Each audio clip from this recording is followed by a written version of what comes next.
Yang membuat anak nggak mau bercerita, karena pendapat dia nggak pernah didengerin. Jadi akhirnya dia Saya izin stage ya.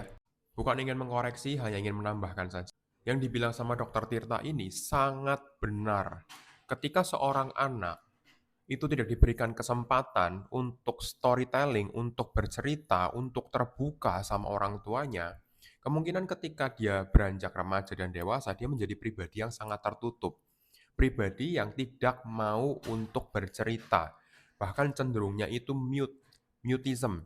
Hanya bercerita kepada orang-orang yang dia pilih. Tertentu aja. Bahkan sama teman-temannya pun belum tentu dia cerita. Sama guru juga belum tentu dia cerita. Betul, karena pendapatnya itu seringkali ditolak gitu sama keluarganya sendiri, terutama orang tuanya. Sehingga anak ini menjadi merasa bahwa, oh berarti pendapatku itu nggak perlu ya, nggak penting ya, aku keberadaanku ini nggak penting juga. Jadi buat apa aku terbuka, buat apa aku ngomong? Ujung-ujungnya dibantah juga. Ah, kamu masih kecil, kamu tahu apa? Ah, kamu bantah terus, kamu nggak tahu apa-apa lah, kamu bodoh misalkan kayak gitu.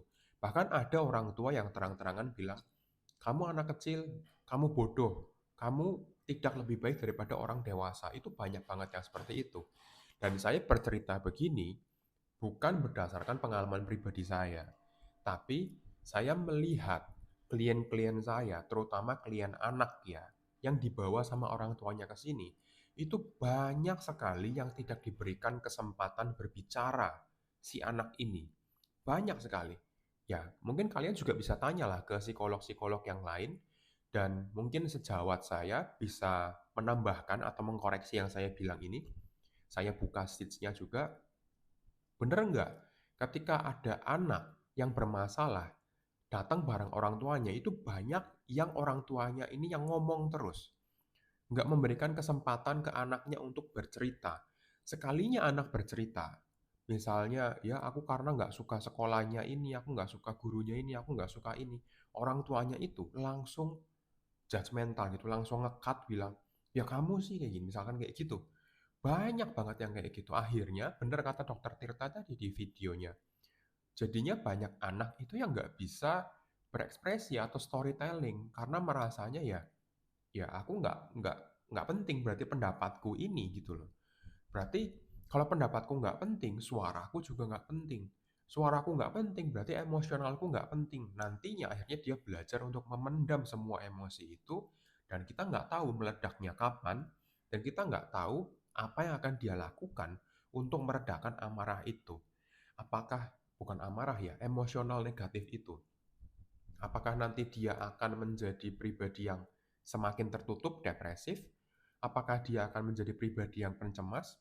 Apakah dia akan melukai diri sendiri atau orang lain dengan verbal atau dengan perilaku? Bisa jadi terjadi gitu loh. Hanya karena tidak diberikan kesempatan untuk eksis secara fisik, secara suara, secara emosional. Jadi ini sangat penting.